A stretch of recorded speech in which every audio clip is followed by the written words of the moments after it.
I see former students, I see current students, I see former colleagues, I see current colleagues. It's just wonderful. And we're all gathered for a singular purpose, which is really to honor this wonderful man, Paul Rogers, who's been a part of the SMU community for many, many years. So I think with that, I think we could just start off with an applause right there.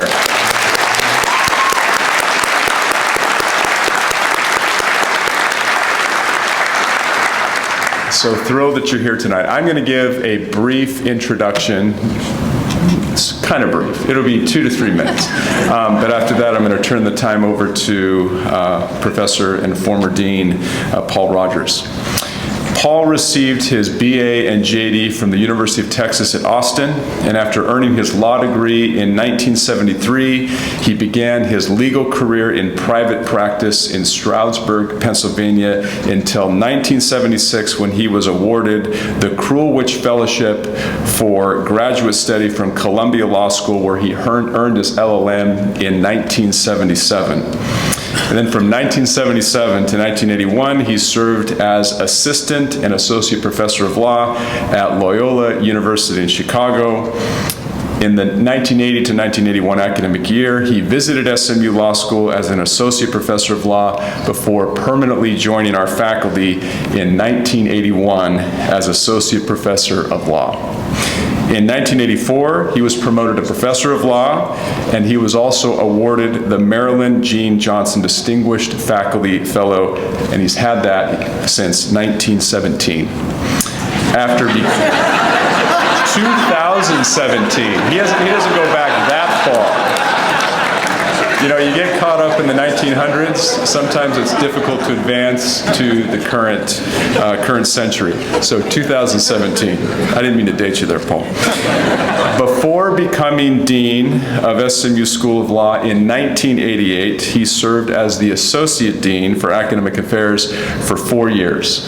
And then in 1997, after 9 years of dedicated service as dean, he then returned to join the law faculty.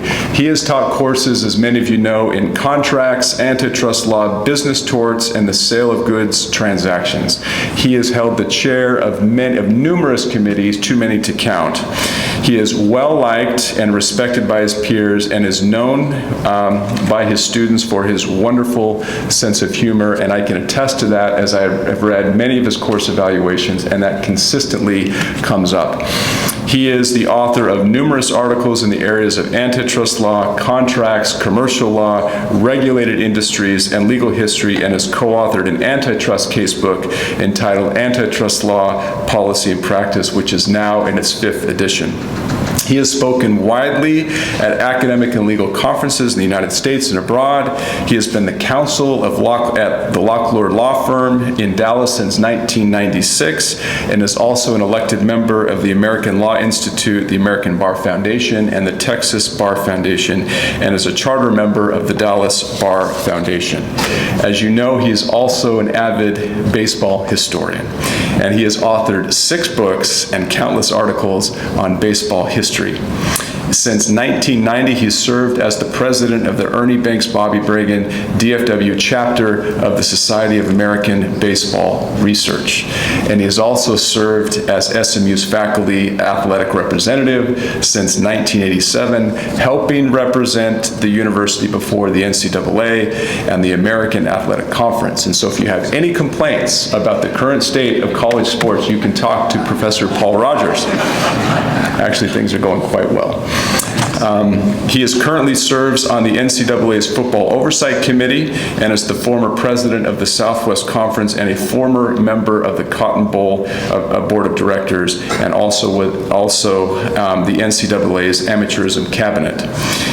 In 2006, he was named an honorary SMU Letterman in appreciation of his many years of service to SMU athletics. And in 2016, he was awarded the Dallas Baptist University Baseball Legend Award for his support of college baseball in the Metroplex.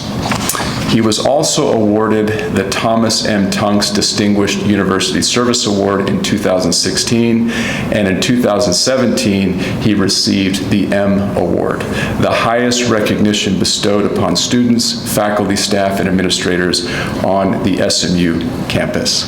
Honorees of this award are an inspiration to others, giving unselfishly of their time and talents to make the university and the world a better place. And that is very emblematic of who we have before us tonight.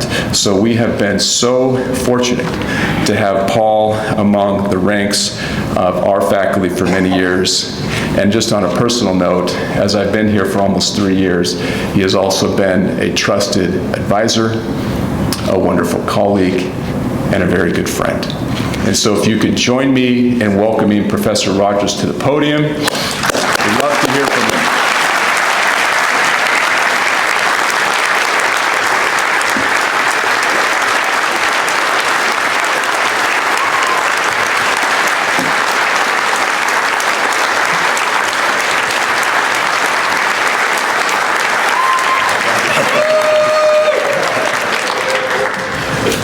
Thank you. Boy, Jason made me sound pretty good. Thank you for that generous introduction, and thank everybody for coming today. So as you know, I've for many years taught contracts. So for my last lecture, I thought I would discuss in some detail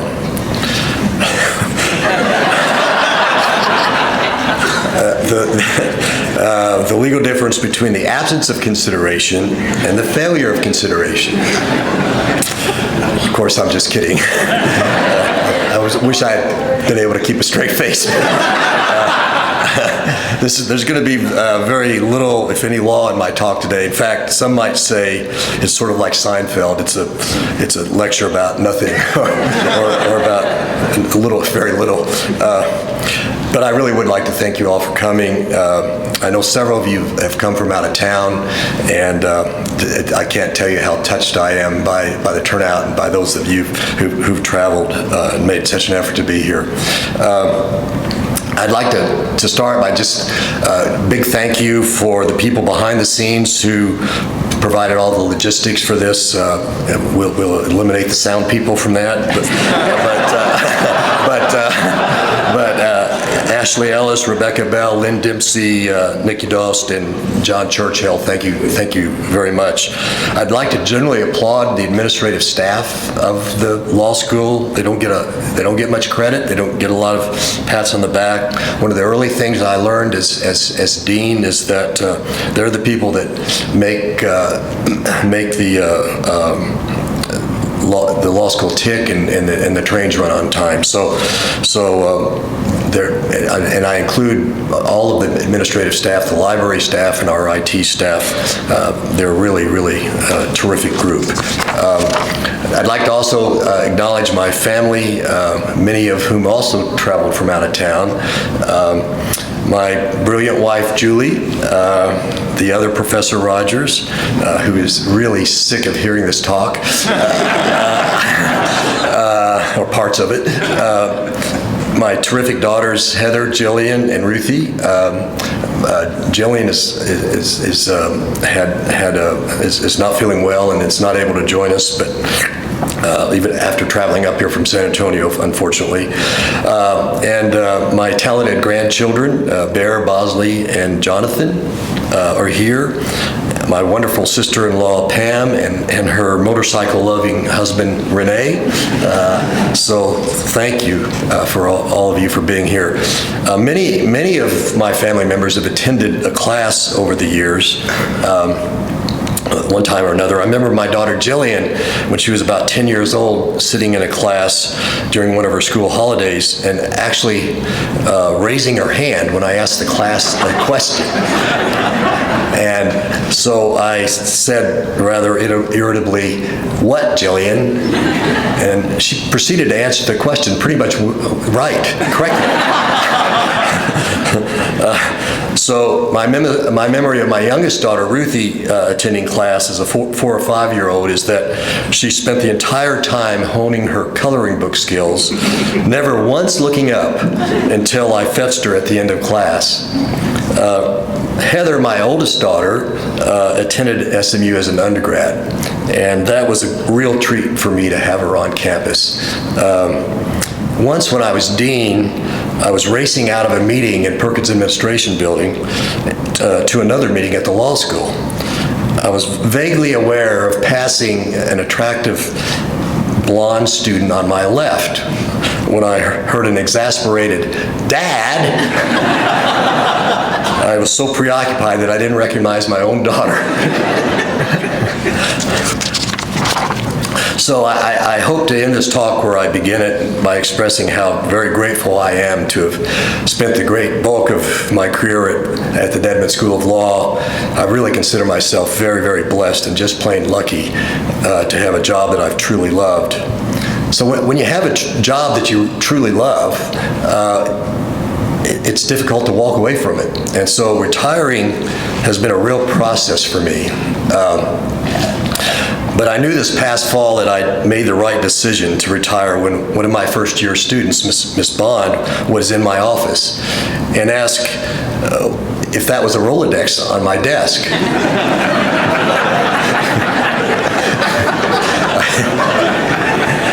I said, "Yes, it is." And she said, "Oh, I thought it might be. I've never seen one of those before."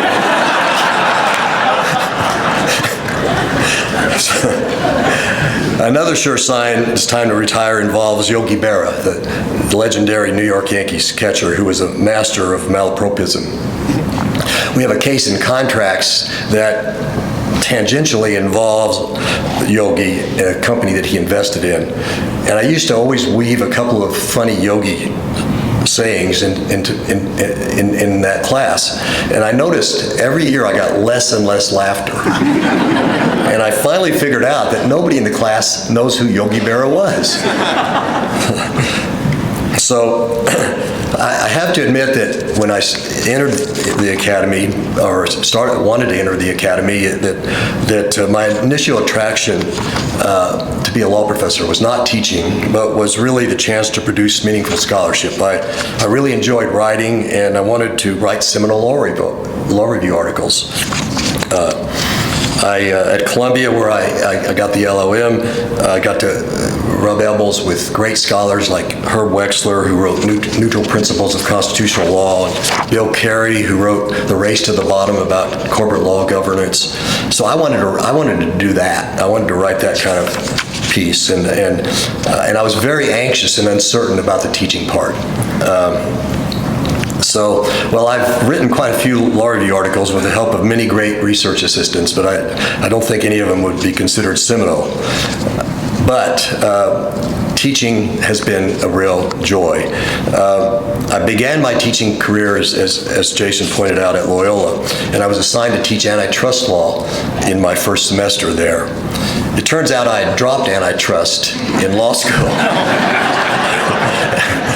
Because I realized I didn't need the hours to graduate, and I didn't want to work that hard my last semester of law school.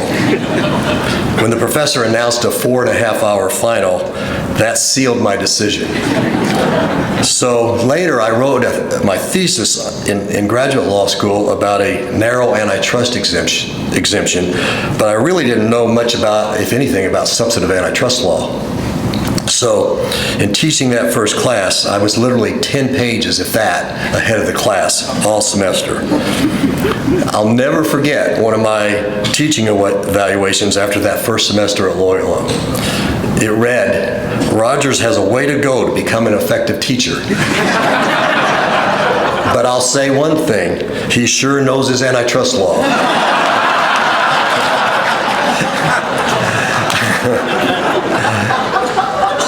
I guess I fooled him. So to digress for a moment, an interesting thing happened when I interviewed at Loyola for that first job. I was taken to lunch by several faculty members, and we were seated at a round table. I had iced tea, and the faculty member on my right began buttering a piece of Melba toast, but it slipped out of her hand, landed squarely in my iced tea. She didn't say anything and just pretended that nothing had happened. So I didn't say anything and just proceeded to drink water for the rest of the meal. I don't know if it was a test or anything, but I got the job. So I didn't have tenure when I got to SMU, and they asked me to stay. And getting tenure is a very stressful time for anybody. We have a tradition at SMU of senior professors visiting the classes of junior faculty seeking tenure. So I was teaching business torts in Florence 101. I think there were about 12 students in there. They were, of course, all in the back row, leaving the first 2 rows completely empty. I walked in one morning to teach, and there were professors A.J. Thomas, Walter Steele, Bill Flitty, and a couple of others, all sitting literally 5 feet from me. So that was nerve-wracking and intimidating. Another time, I was teaching contracts in 207 Florence, and a senior professor came in and stood just inside the double doors. Inside the class, directly in my field of vision, just like that camera is in my field of vision right now. Hard to ignore. So he started coughing, and he had a coughing fit, and he didn't leave. All he had to do was walk out the double doors. He didn't do that. So I just kept on teaching, hoping that my colleague was not going to choke to death. So none of that was as bad as the story about John Kennedy, our wonderful, quirky colleague who died much too soon.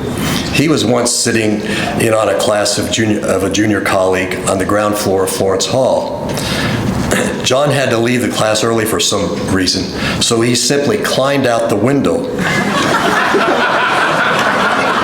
So that he later explained he wouldn't disturb the class.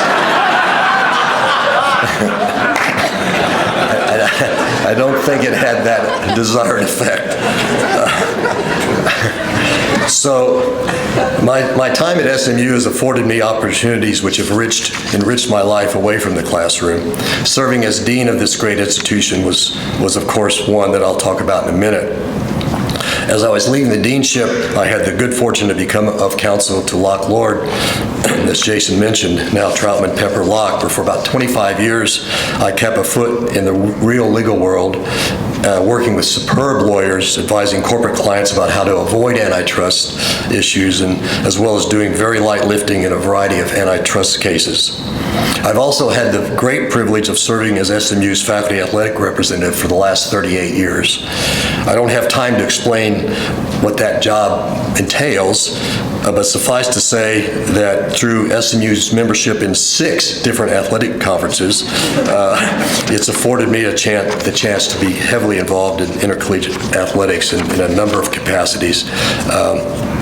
It's also afforded me the opportunity to work with terrific SMU athletic administrators, athletic directors, and student athletes, some of whom are here today. The last 13 years, I've gotten to work with Rick Hart, who's been a great AD for SMU. Suffice to say, I could write a book about SMU athletics over the last 40 years, but I'm not going to. I'm just glad I hung in there long enough to see us join the ACC.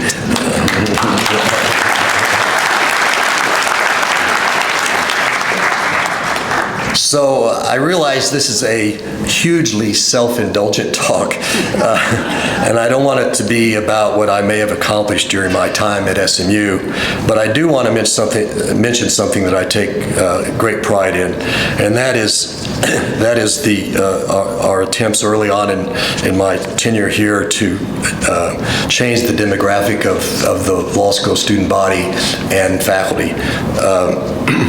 So when I arrived in 1980, there was exactly one African-American student in the class of '81, and he's John Creusot, who's, of course, has done pretty well as our Dallas County DA. Something needed to be done, and so several of us at the law school and within the Dallas Bar Association got the Sarah T. Hughes Scholarship Program started, and the law school simply devoted more resources to attract from historically underrepresented segments of our society. So the fruits of that effort have made the law school a much better place, and we have many graduates from a variety of backgrounds of whom we can justly be proud. How about, for starters, the Honorable Irma Ramirez, a former Hughes Scholar who now sits on the Fifth Circuit. Also Cyril Saldana, who served as U.S. Attorney for the Northern District of Texas and later was the head of ICE during the Obama administration. Tony Garza, who I used to play basketball with, was later Secretary of State of Texas and then U.S. Ambassador to Mexico for 7 years. Another example is John Pierre, who is the Dean of the Southern University Law Center in Baton Rouge. He's actually the Chancellor, but that's what they called their deans. When John was a student here in the early 80s, he, of his own volition, called every African American student that we accepted and urged them to come to law school here. That was a time, remember, that we didn't have any African American students to speak of. There are many, many other examples of great graduates like Sean Brown, one of the first female black partners in Big Law in Dallas, Vicki Blanton, who is now serving as the first African-American woman Dallas Bar president, and Jaime Diaz, who is on the front lines of the immigration wars in Brownsville. All of these outstanding lawyers could have gone to law school somewhere else, but I'm glad they and many others from historically underrepresented backgrounds chose the Dedman School of Law. The law faculty in my early days at the law school included only 2 women. At one time in the early 80s, I was faculty advisor to both BALSA and HALSA for about 4 years because we didn't have any African American or Hispanic faculty members. But fortunately, we've been able to gradually change that. So, as you know, as Jason mentioned, I was dean here for 9 years. Initially, some called me the boy dean. No one has called me boy anything for a long time. But it was a great privilege to serve as dean here, and a little intimidating to follow in the footsteps of legal giants such as Robert Story, Charlie Galvin, and my mentor, Jess Salacuse. When I was appointed dean, Ken Pye was the president of SMU, and it all started, or I found out that I was going to be named the dean at a university function that Ken and I attended at the Park Cities Club.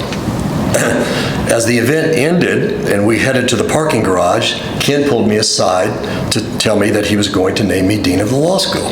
And so that was really, of course, great news. But then I went into the parking garage and I couldn't find my car. So 10 or 15 minutes of looking fruitlessly for my car, I ran into Ken Pye, who couldn't find his car. So it took the leadership of the university literally 30 minutes to get out of the parking garage. So deans are often invited to speak to various groups, including bar associations. I once had a memorable trip to Amarillo to speak at lunch to the Bar Association there on recent developments in legal education. In fact, that was the time when I first met my future father-in-law, Julie's dad, who's a lawyer in Amarillo. Again, I was to speak on the recent developments in legal education.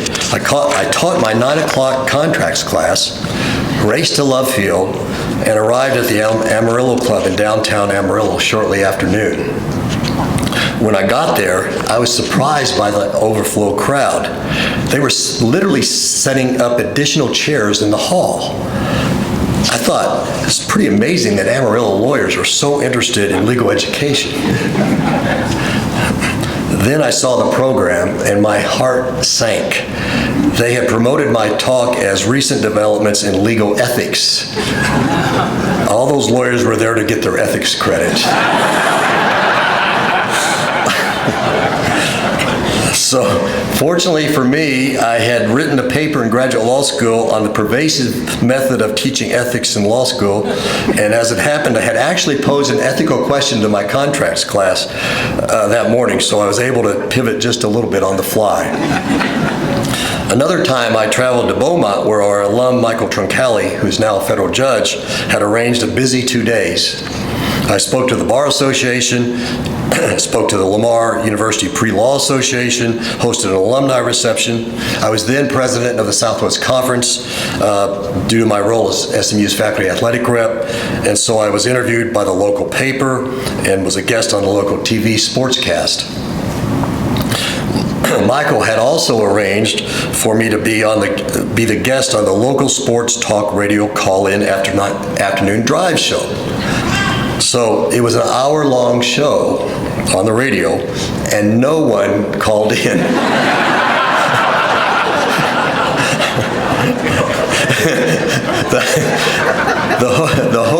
The host had to interview me for an hour, constantly repeating the call-in number and waiting for somebody to call in. But no one did. The host was very kind and said afterwards that happened all the time, but I doubt that was true. So, in my defense, 2 people did call in after the show. They just didn't want to be on the radio with their questions. So I really probably should not tell this next one, and my wife told me not to, but I'm going to anyway. And Jason, this is exactly what you should not do, okay, as dean. So in 1990, the great Lynn Schweitzer Bozales was our Student Bar Association president. Sadly, as many of you know, Lynn just passed away after a battle with cancer at the young age of 60. But I don't think she would mind me telling this story since we laughed about it many times over the years. In her role as head of the SBA, she asked me to attend a town hall meeting with the law student body. I was a little hesitant and unsure, but she assured me that the students were, in general, very happy and that it would not at all be an ambush. She said, "It will be fine." Famous last words. And pretty soon, one of our older women students expressed her great displeasure about not being able to register for trial advocacy that semester. I told her I knew that the limited spaces in trial ad were a problem and that we were working to expand trial ad sections to allow for more students. But this student would not let it go and went on, and there was nothing I could do to appease her. Finally, I blurted out, "Well, I guess you must have gone to the wrong law school." Yeah. I'm lucky I didn't get fired. That did stop her, but it was a huge mistake. Huge mistake. That crack haunted me for years, way after all those students had graduated. And it had a life of its own, and I probably shouldn't have brought it up. I want to mention our international program, which since the early 1950s, thanks to the vision of Robert Story, has attracted young lawyers from all over the world to our international comparative LLM program. SMU's World Changer Shaped Here slogan never rings more true.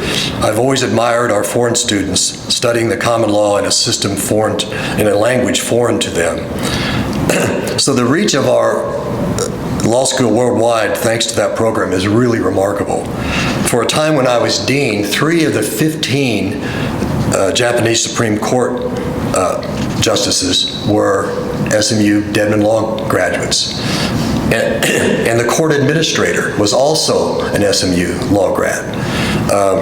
After the Cultural Revolution in China, the first Chinese lawyer allowed to study in the U.S. came to our law school in 1980.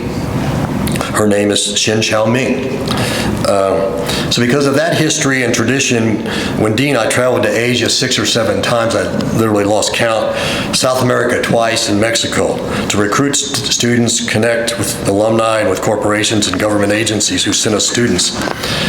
On those trips, I had a great many experiences that could make a separate speech, but just a couple for now.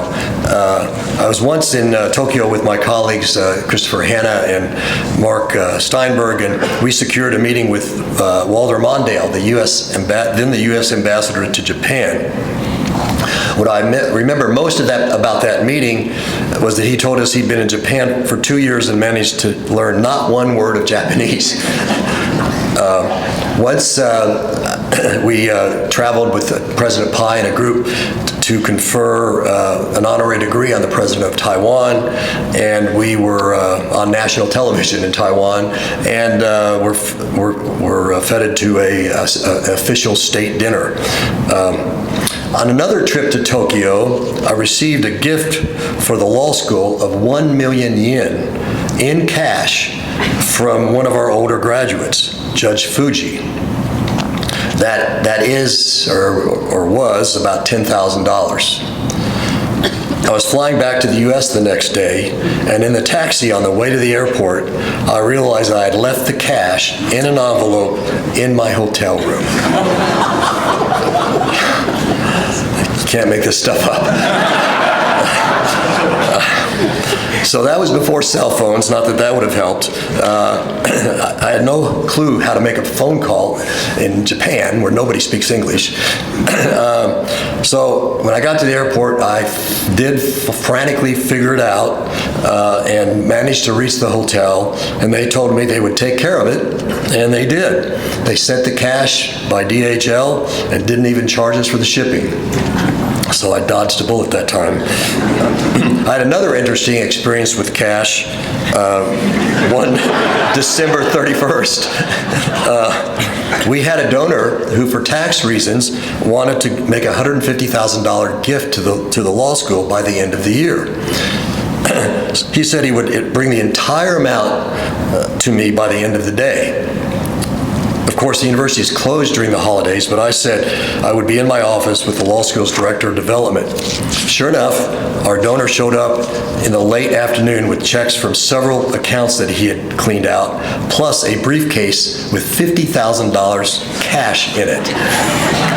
Most of the cash was in hundreds, but some were in 20s. The donor assured me it was not the fruits of a drug deal. I quickly learned how hard it is to count $50,000 in bills not larger than 100s. We counted and then recounted and recounted again. The question then was, what do we do with all that cash? Because I didn't want to be responsible for it over the holiday weekend. So it turns out there's a safe in Perkins Administration Building. And we actually found somebody to come to campus and open it for us. So whenever anyone asks what I liked most about serving as dean, the answer is an easy one. It was getting to know and become friends with so many of our alumni who have accomplished so much in their professional lives and who love SMU and recognize what their legal education here did for them. So after my years as dean, I returned to the faculty and more regularly to the classroom. So teaching bright, motivated lawyers to be is the best part of a great job. And teaching contracts to first-year students has been the most fun and perhaps the most meaningful. I love the subject matter and also the dynamics of the first year, especially the first semester when the students are facing a new intellectual challenge and are completely motivated and immersed in their courses. Contracts is enjoyable in part because it is so fundamental to our legal system and to our way of life. It covers day-to-day experiences like going to the grocery store or a restaurant and extends to billion-dollar acquisitions that take months to negotiate. I've always thought there are 2 times in one's legal career in which one's learning curve is the steepest. Those are the first year in law school and the first year out of law school. So it was just a treat to get to participate in a meaningful way that first steep learning curve and watch as the students catch on, albeit at different times, and begin to really hone their analytical skills and take those first steps to becoming a lawyer and entering the legal profession. It was also a pleasure to teach many other students in antitrust law and in seminars and sales of goods and business torts, and then follow them as they entered the profession and accomplished great things. So over the years, I've managed to have some fun in class thanks to our students who, for the most part, didn't take me or themselves too seriously. I learned early on not to let them know when my birthday is, because about 1983 or 1984, a scantily clad woman in a bunny suit barged into class to sing me happy birthday and otherwise embarrass me. Early in the 2000s, my contracts class all showed up in costumes for Halloween. Abby Newman Ruth was the instigator, and she arrived all in pink as Elle Woods of Legally Blonde, complete with lapdog. Just a year ago, Alexandra Weiss lost a bet and showed up to class in a chicken costume on the day we covered the famous chicken case. Once in class, we had a breach of contract case involving property on Industrial Boulevard. The student I called on was poorly prepared, and so trying to be helpful, I asked, "Does the Industrial Boulevard part give you a hint?" He said, "I don't know. I don't see a lot of lovers on Lover's Lane."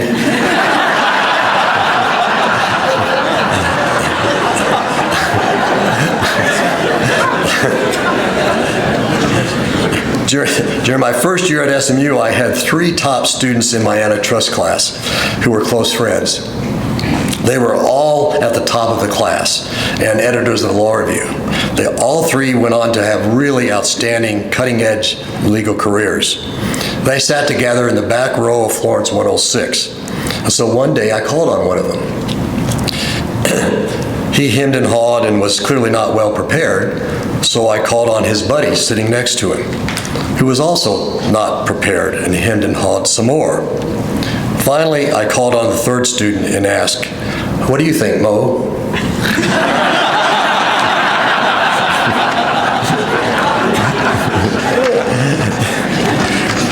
You have to be of a certain age to get that. So, about 20 years ago, I was teaching contracts early in the year in Walsh, when I noticed a student in the front row with an 8x10 photo of me staring back at me. I blurted out, "What the blankety blank is that, Mr. Copeland?" And he explained that that was how he identified his notebook for each class,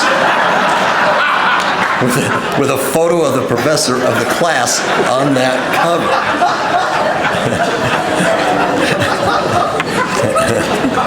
It's not over yet. So the next week, when I went into class, I noticed that everyone was seated and pretty quiet. That was unusual, but I really didn't think anything more about it. So I started teaching the class, and after about 5 minutes, something started beeping at my feet at the lectern. I looked down to see what it was, and it looked like some sort of pager going off. When I looked back up, every student had a popsicle stick with my face on it in front of them like this.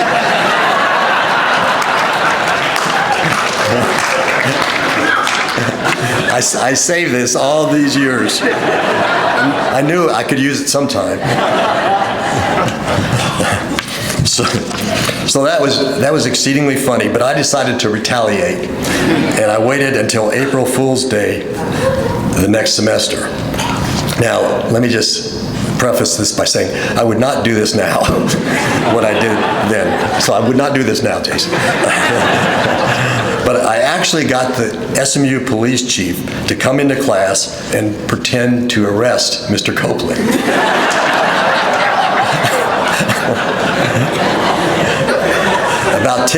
About 10 minutes into class, the chief and another officer walked into 207 and asked if there was a Mr. Copeland in class. And I said, pointing, "He's right over there."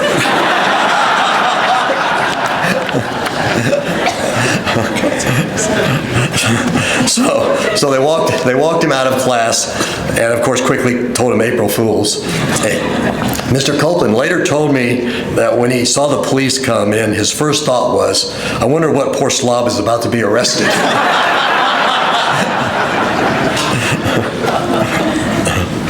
So I admit that I used to pick on students more than I ever would now. I tended to especially pick on male students who had been college athletes because I guess I thought they could take it and would understand that it wasn't intended to be mean-spirited. About a dozen or so years ago, I had a student who I will call Mr. Kennedy because that's his name. He had played baseball and football at Rice, and so I did tend to pick on him during his first year. But it couldn't have been too bad because he later took antitrust from me. So early in that antitrust course, I was telling the class about the 1912 presidential election and Teddy Roosevelt's Bull Moose Party, because antitrust reform was a major issue in that election and led to the passage of the Clayton Act, the Federal Trade Commission Act, and the creation of the Federal Trade Commission. I reminded the class that Woodrow Wilson won the election. So Mr. Kennedy raised his hand and asked, Dean Rogers, I was just wondering, did you vote for Teddy Roosevelt? All that I can say is that was the best put down ever, and it was one that I richly deserved.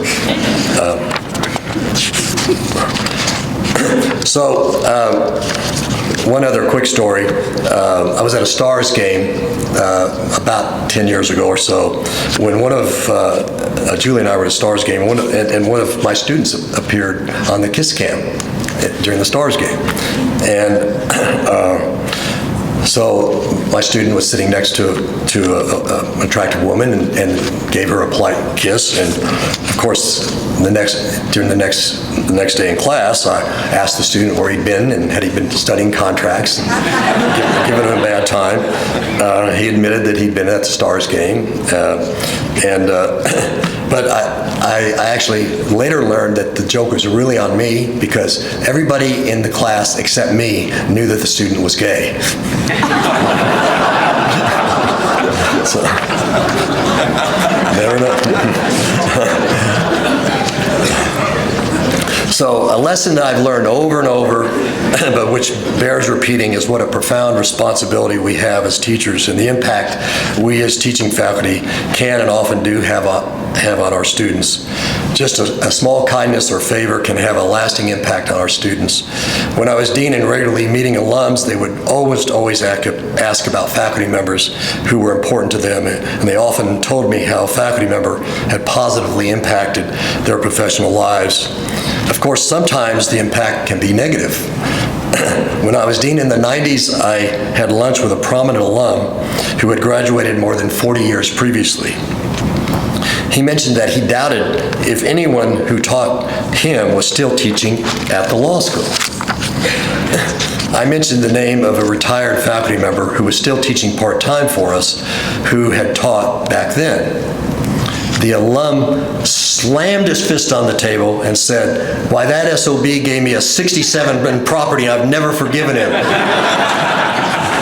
Needless to say, I didn't raise any money that day.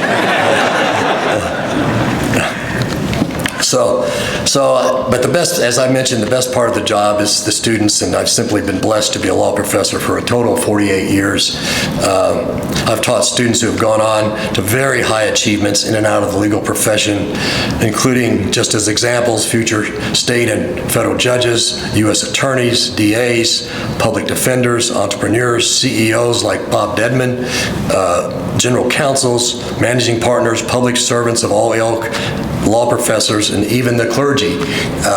Bob Johnston is one of my former students, and he's a member of the clergy at St. Michael's where we go to church. I've had the benefit of scores of talented research assistants over the years, and it's just been a delight to have been a small part of the professional journey of all of my former students. As you know, the law school has recently celebrated its 100-year centennial. So Professor Roy Ray joined the law faculty in 1929, 4 years after it opened in 1925. although Roy was retired when I came to the law school, faculty in 1980, he still came to his office every day and was very much a part of the life of the law school until he passed away at the age of 92. So I was thinking, between Roy, Ray, and me, we've covered 96 of the 100-year history of the law school. Of course, my friend and colleague Fred Moss can make the same claim back here, since he's still teaching criminal law, although he's officially retired, and he actually joined the faculty before I did. So over the years, I've had the opportunity to move or serve as dean at other law schools, but when push came to shove, I never wanted to leave SMU and never thought the grass might be greener somewhere else. And I think I was right. I can't imagine having had a more fulfilling career anywhere else. I've had great colleagues, great students, and have looked forward to going to work every day. Well, on second thought, there were a few days when I was dean that I didn't look forward to going to work. But I feel very fortunate and downright lucky to have landed at SMU. By the way, my students from the last 20 years or so all know not to use crutch words like basically in class. So I want to point out that I gave this entire last lecture and never once said basically. Thank you all for coming and allowing me to share a few memories with you.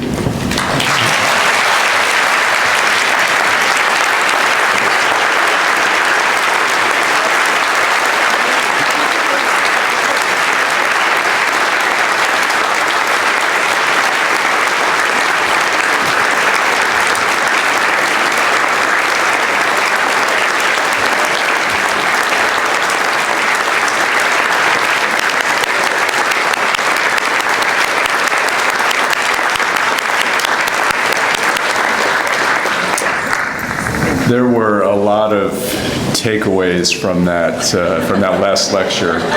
One I wish to emphasize, which is we are not going to fake arrest any students, so let's not do that. But you could really get a sense there for his sense of humor, his sincerity, his love of teaching, and his love of students, through his wonderful message today.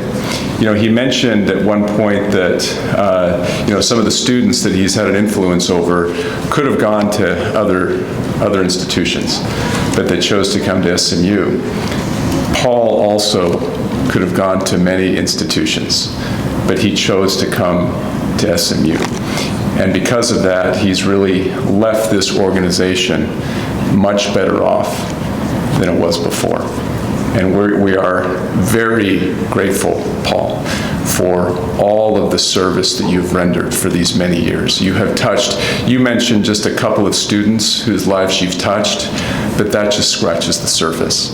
And I'm telling you, as I go out and I meet personally with these individuals, one of the first names as I talk to alums that people bring up is Paul Rogers. How's Paul Rogers doing? I've got a story to share with you about Paul Rogers. And we are very grateful that you chose to dedicate the bulk of your career to SMU. So let's give him one more round.